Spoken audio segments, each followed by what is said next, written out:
Welcome to Tenor Tech, where I solve the problems you didn't even know you had. Start by confirming your Office version and the exact license attached to your account so you know which activation path to follow. Next, sign into PowerPoint using the account that purchased or was assigned the license. This often resolves mismatches.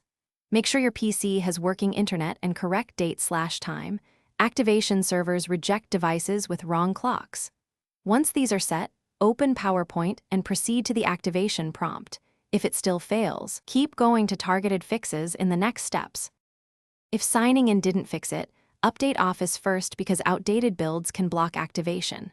Once updated, use the built-in activation troubleshooter or go to File, Account and Sign Out, then sign back in to force a license refresh. If that fails, run a repair. Open Control Panel Program's Office Change, then choose Quick Repair or Online Repair for deeper fixes. These steps re-register services and refresh license tokens, which is why they often restore activation without more invasive measures. For final attempts, clear cached credentials and any leftover accounts. Open Credential Manager and remove Office-related entries, then restart. If you use a VPN or proxy, disable it or switch networks because network routing can block license validation. Also check for multiple Office installs and uninstall duplicates.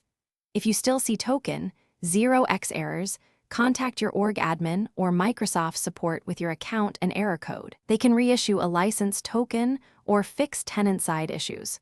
One troubleshooting tip: try activation on another device to isolate account versus PC problems.